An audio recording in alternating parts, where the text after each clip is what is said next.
Bonjour. Aujourd'hui, un petit hors-série pour explorer quelques extraits d'un livre qui a vraiment marqué son époque. Je parle de The Denial of Death, Le déni de la mort, d'Ernest Becker, publié en 73. Oui, et pas n'importe quel livre, hein. Il a quand même reçu le prix Pulitzer en 74, catégorie essai, une reconnaissance majeure. Tout à fait.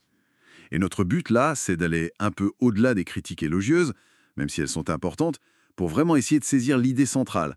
Elle est assez provocatrice, cette idée, qui ressort de ce qu'on a lu la couverture, quelques critiques bien choisies. C'est ça. Qu'est-ce qui a tant frappé les esprits dans cette thèse? Pour donner une idée, le New York Times disait à l'époque c'était peut-être l'un des livres les plus stimulants de la décennie. Ça pose le décor quand même. Ah oui, carrément. Stimulant, c'est le mot. Alors, allons au cœur du sujet justement. L'idée fondamentale, le, le pavé dans la mare que lance Becker, c'est que notre relation à la mort, ou plutôt notre peur profonde, viscérale, et surtout notre déni constant de notre propre fin, Hmm. eh bien, ça serait la motivation cachée, souvent totalement inconsciente, derrière une énorme partie de ce qu'on fait.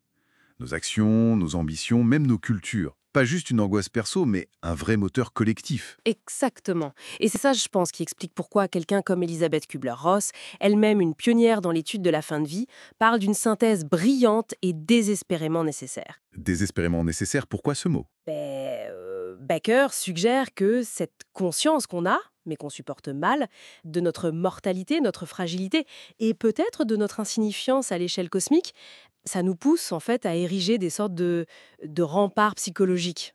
Très complexe. Des remparts, Mhm. c'est-à-dire, qu'est-ce qu'il entend par là? Il parle de projet d'héroïsme. En gros, c'est toutes nos entreprises, qu'elles soient personnelles ou collectives, par lesquelles on essaye de se sentir spécial, de durer, de laisser une trace qui nous dépasse physiquement. D'accord. Ça peut être accumuler des richesses, créer une œuvre d'art, s'engager en politique, chercher la gloire, ou même adhérer très fort à une idéologie, une religion, qui promet une forme de transcendance, de dépassement.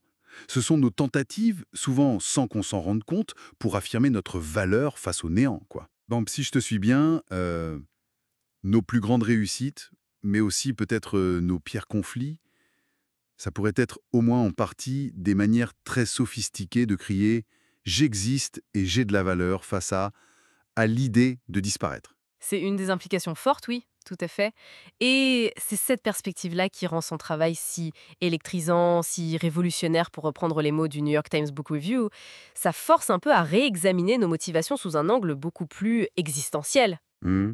Et Becker, il observe pas seulement, il essaie de construire ce que la revue Commonweal appelle une science de l'homme, qui est du sens, qui relie les points, en fait. Et comment il fait concrètement pour bâtir cette science de l'homme? Il pioche un peu partout, c'est ça, dans différentes disciplines. Absolument.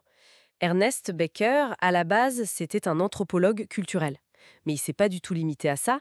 Il fait vraiment dialoguer la psychologie, surtout la psychanalyse après Freud, la sociologie, la philo-existentielle, l'histoire des religions.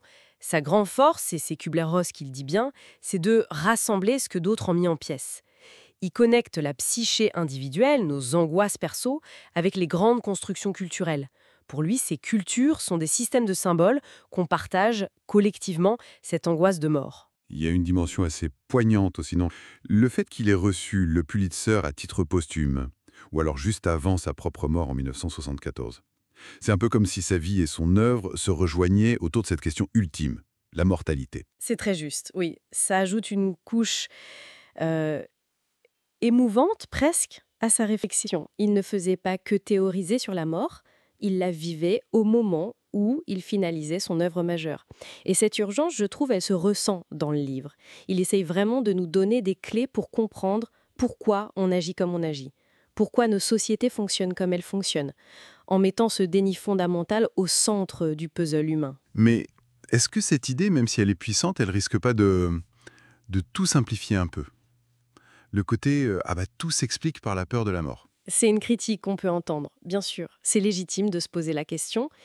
Mais je crois que Baker l'utilise plus comme une lentille, tu vois.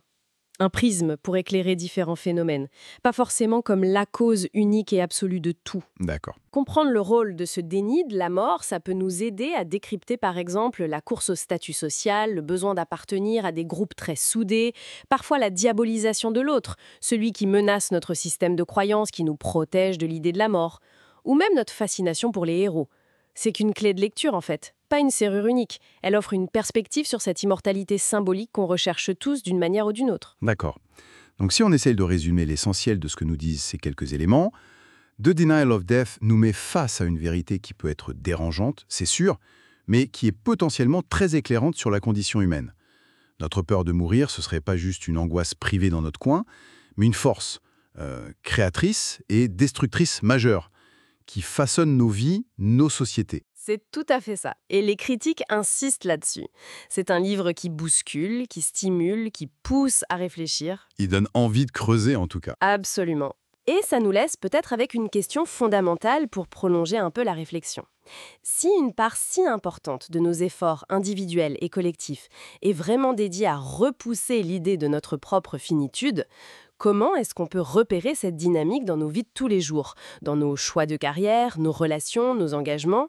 Et au-delà de juste la repérer, qu'est-ce que ça changerait pour nous, pour la société, d'affronter cette réalité de la mortalité avec un peu plus de lucidité, un peu moins de déni? Voilà qui conclut notre exploration. À bientôt. Sans déni.